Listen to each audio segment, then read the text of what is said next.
Assalamualaikum warahmatullahi wabarakatuh. Yang terhormat Bapak Ibu dosen penguji uji kinerja PPG Bat 4 tahun 2025. Perkenalkan, nama saya Muhammad Hafiz Nasaruddin, Guru Akidah Akhlak Diman 2 Balangan, sekaligus mahasiswa PPG Bat 4 tahun 2025 di LPTK UIN Antasari Banjarmasin dengan NIM 25040113270. Hari ini saya melakukan uji kinerja mata pelajaran akidah akhlak dengan materi ragam akhlak tercela, fitnah dan namilah. Selamat menyaksikan. Assalamualaikum warahmatullahi wabarakatuh. Waalaikumsalam warahmatullahi wabarakatuh. Doakan. Bismillahirrahmanirrahim. Allahumma inna nas'aluka ilman nafi'an wa amalan mutaqabbalan wa rizqan wasi'an halalan thayyiban wa tijaratan lan tahura ya arhamar rahimin. Kaifa halukum? Alhamdulillahi khair wa sihat wal afiyah. Sekali lagi jawab yang Semangat. Kaifa halukum? Alhamdulillahi khair wa sihat wal afiyah. Bapak absen yang ada bilang hadir. Ahmad Fadil hadir. Ahmad Rajuli hadir. Alia Aspianor hadir. Askia Rahma Ilma Aulia Sakit Istiawati Arifin Ilham Najmi Azhari Rizky Muhadir Marsa Yolanda Pak Reza Ervan Naufal Saufi Fikri Akbar Rijal Nur Rizky Naskia Nurul Hidayat Nurul Hafidah Putri Wanda Aulia Ranti Rahmatika Hidayanti Sifatul Islamiyah Siti Aulia Hafizah Sufiyatun Hafizah. Yang tidak hadir Askia Rahman. Oke. Bismillahirrahmanirrahim.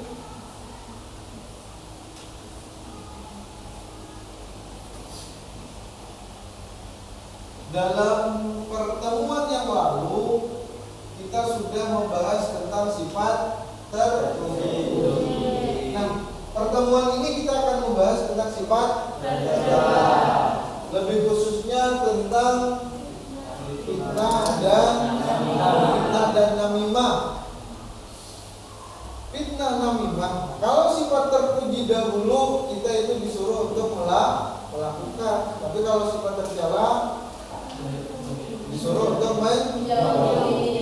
Nah sekarang, adakah yang pernah melihat atau mendengar informasi yang ternyata informasi itu tidak benar, dan akhirnya informasi itu mengakibatkan pertengkaran, baik itu di masyarakat atau di media sosial? Adakah yang pernah?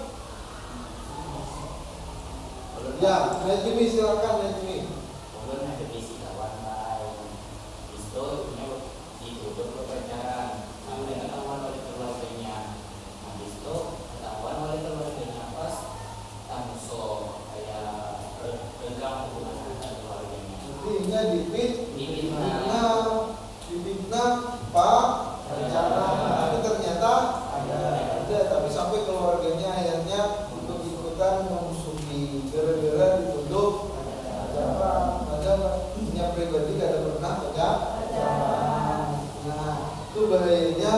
Fitnah. Orang yang hidupnya aman-aman saja ternyata gara-gara informasi yang tidak benar menimbulkan pertengkaran. Kemudian, dalam kesempatan ini kita akan mempelajari tentang fitnah dan adu domba dengan tujuan mudah-mudahan kita bisa memahami pengertian fitnah dan adu domba, serta harus bisa mengidentifikasi dalil Al-Quran ataupun hadis tentang fitnah dan namimah.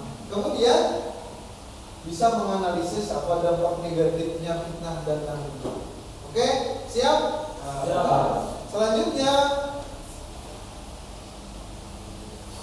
Selanjutnya tolong perhatikan. Setelah ini kita akan melihat sebuah video, tepatnya 2 video.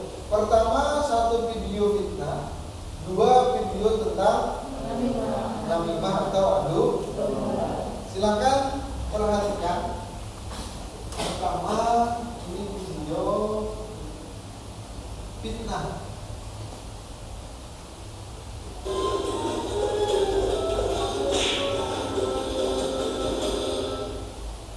Kisah Nabi Muhammad SAW, peristiwa Al-Ifki, fitnah kecil terhadap Aisyah radhiyallahu anha. Dalam menghadapi wali besar, Aisyah radhiyallahu anha, istri Rasulullah SAW, ikut serta dalam pertempuran. Lalu setelah pertempuran itu berakhir, ketika rombongan kaum muslimin dalam perjalanan pulang menuju Madinah, mereka berhenti di suatu tempat untuk beristirahat. Di saat rombongan kaum muslimin sedang melepas lelah, Aisyah yang ditemani oleh beberapa muslimah pergi ke suatu tempat untuk suatu hajat. Kemudian ketika Aisyah telah kembali ke haudaj miliknya, ia menyadari jika perhiasan yang dipinjamnya telah hilang. Aisyah merasa bersalah karena telah lalai menjaga perhiasan itu. Maka beliau pun kembali ke tempat tadi guna mencari perhiasan tersebut. Namun di saat Aisyah sedang pergi, rombongan kaum muslimin mulai berangkat melanjutkan perjalanan ke Madinah. Dan orang yang bertugas mengurus haudaj tidak menyadari jika haudaj itu kosong tanpa ada Aisyah di dalamnya. Ini pertama video tentang itu cerita tentang Sayyidatuna Aisyah yang difitnah oleh seorang munafik. Siapa tadi? Abdullah bin Ubay. Memfitnah Aisyah itu selingkuh dengan Safwan. Sampai fitnah itu akhirnya ke baginda Nabi SAW yang membuat hati baginda Nabi gundah. Bahkan hampir 1 bulan wahyu tidak turun masalah Sayyidatuna Aisyah. Itu fitnahnya luar biasa. Sampai Sayyidatuna Aisyah menangis pulang ke rumah orang tuanya. Yang kedua tadi video tentang adu domba. Nah, coba kita renungkan fitnah dan adu domba termasuk. Kenapa fitnah dan adu domba termasuk tercela dalam Islam? Kenapa kira-kira? Katakan yang bisa jawab.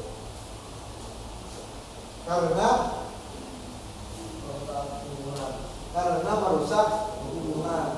Karena mengakibatkan permusuhan. Maka jelas Islam melarang yang namanya fitnah sama adu domba. Kemudian apa dampak negatif yang timbul dari perilaku tersebut terhadap persatuan dan keharmonisan umat? Terhadap umat itu kalau ada fitnah adu domba akhirnya bisa terjadi perselisihan, tidak terjadi persatuan. Dan yang ketiga, kayak Pak, bagaimana seharusnya sikap seorang muslim bila dapat informasi yang belum jelas kebenarannya, ya Pak? Belum jelas tuh informasinya kita dapat, seharusnya apa yang kita lakukan? Lebih apa? Mencari kebenarannya lebih dahulu. Seharusnya seperti itu. Nah, lebih lanjut, mari kita diskusikan lebih detail. Sebelumnya, mari kita bentuk kelompok. Ayo kita bentuk kelompok. Bentuk kelompok seperti minggu tadi kita bentuk 5 kelompok. Oke, silakan Sun.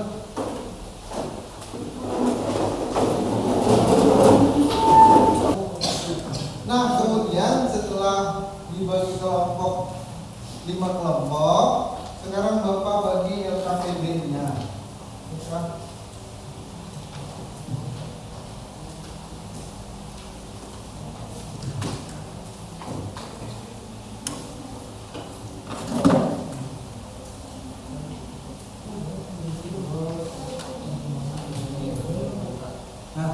Sudah dapat LKPD-nya semua?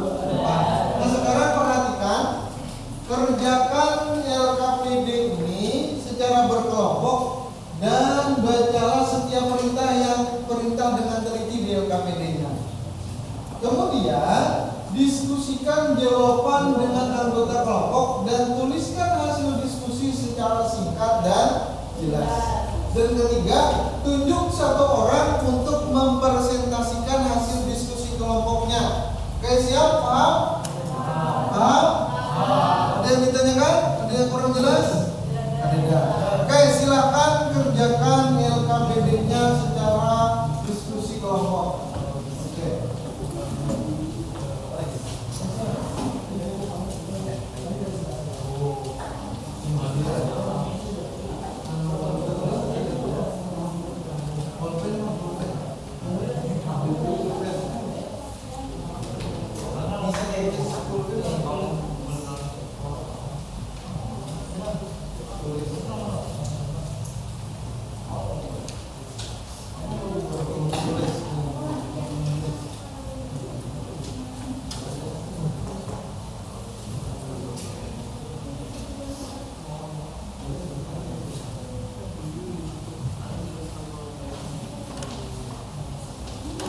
Tulis ringkas saja. Tulis apa? Nah, tulis dulu.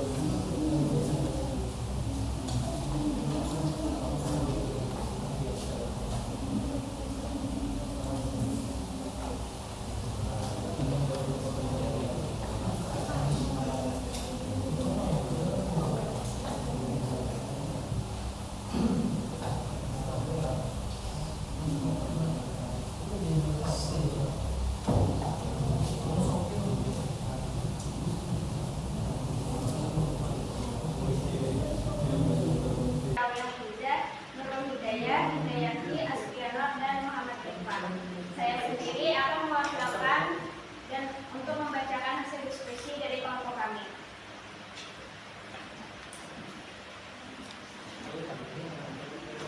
Tugas pertama, memahami masalah. Apa yang dimaksud dengan fitnah? Menurut kami, fitnah adalah perkataan bohong atau tanpa berdasarkan kebenaran. Yang nomor 2, apa yang dimaksud dengan adu domba atau namimah?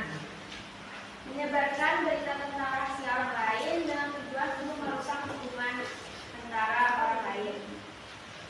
Yang ketiga, tuliskan satu dalil Al-Quran atau hadis yang melarang perbuatan fitnah atau adu domba. Kami mengambil dari Quran surah An-Nisa ayat 112. Makna singkat dalil tersebut adalah sesungguhnya seseorang yang telah memfitnah orang lain telah memikul dosa yang sangat besar. Selanjutnya adalah 3 dampak negatif dari fitnah dan adu domba. Yang pertama, merusak hubungan antar umat. Yang kedua, mencemarkan nama baik orang lain dan menimbulkan permusuhan. Selanjutnya, sikap dan solusi. Sebagai seorang pelajar muslim, apa yang seharusnya kalian lakukan jika menerima informasi yang belum jelas kebenarannya? Menurut kami, untuk mencari tahu terlebih dahulu kebenarannya seperti apa. Dan kesimpulannya adalah bahwa sifat tercela seperti fitnah dan namimah benar-benar sangat merugikan baik untuk diri sendiri dan orang lain. Tidak hanya itu, sifat tercela juga merugikan kita baik di dunia dan akhirat. Mungkin itu saja yang dapat saya sampaikan mewakili dari kelompok 1. Sekian, terima kasih. Selanjutnya kelompok. Assalamualaikum warahmatullahi wabarakatuh. Kami dari kelompok dengan berkotakan Ahmad Fadil, Muhammad Sofi, Masih Yunanda, Rizky dan Muhammad ke depan. Kami akan mempresentasikan misi kami. Apa yang dimaksud dengan fitnah? Fitnah adalah membentuk orang atau bukti. Apa yang dimaksud dengan adu domba atau namimah? Tujuannya menyebarkan rahasia orang lain yang tujuannya untuk menghancurkan menimbulkan hubungan orang.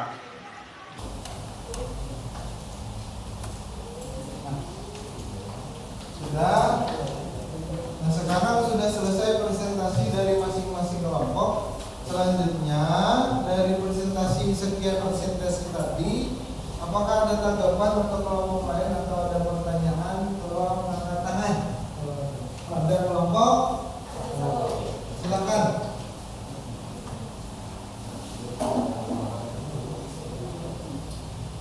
Ini diajukan kelompok mana? Kelompok 3. Oke, silakan. Gimana caranya menegur teman suka nama atau adu domba?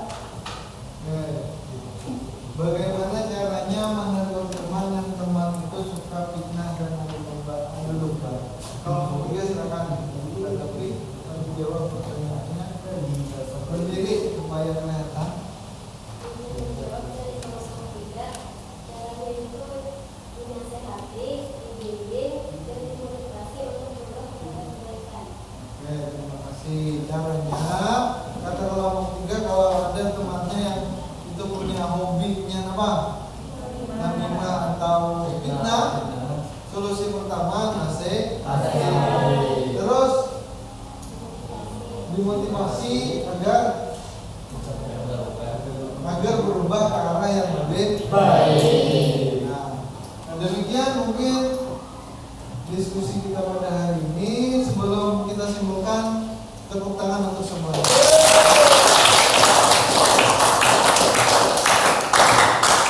Nah, sekarang kita simpulkan. Pertama, fitnah adalah menuduh orang lain tanpa bukti dengan tujuan merusak nama baik orang. Yang kedua, namimah adalah menyampaikan perkataan seseorang dengan tujuan untuk menimbulkan permusuhan.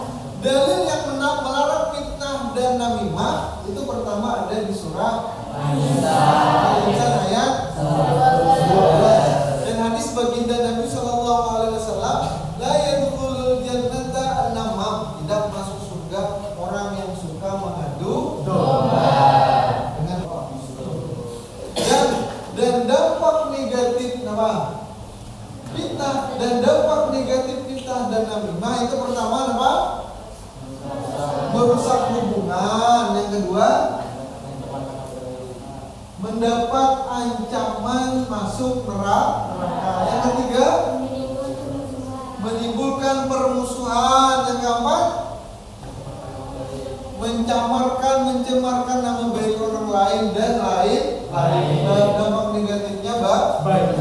Dan solusi supaya kita tidak mendapatkan fitnah atau tidak memfitnah, atau supaya kita jangan sampai mengadu domba orang tanpa sadar, atau kita diadu domba supaya jangan sampai seperti itu, solusinya pertama adalah tabayun. Artinya kalau ada kabar tertentu, koreksi lebih dahulu, cari kebenaran. Sebagaimana firman Allah, "Idza ja'akum fasiqun binaba'in fatabayyanu." Jika datang seorang fasik kepada kalian dengan satu kabar, koreksi lebih dahulu. Nah, supaya jangan sampai jadi korban, jadi pelaku fitnah atau jadi pelaku namimah, atau tanpa sadar akhirnya jadi korban.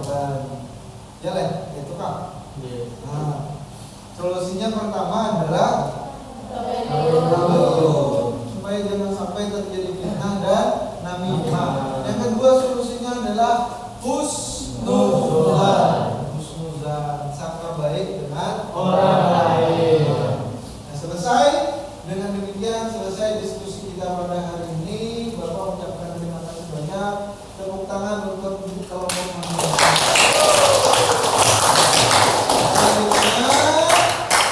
Dari hasil diskusi kita pada hari ini diharapkan ke depannya mudah-mudahan kita bisa hati-hati, bisa tabayun, bisa husnuzan kalau ada dapat kabar tertentu. Bila ada dapat kabar tertentu, tabayun sama husnuzan. Dan harapan mudah-mudahan tidak terjadi fitnah dan namimah di dalam kehidupan kita. Dan minggu akan datang di pertemuan selanjutnya kita akan membahas sifat tercela lainnya, itu tentang Pak Yesus, Mok sama. Demikian materi Bapak pada hari ini. Bapak ucapkan terima kasih banyak atas perhatian dan kerjasamanya. Bila ada salah hilaf, Bapak ucapkan mohon maaf. Demikian, wassalamualaikum warahmatullahi wabarakatuh.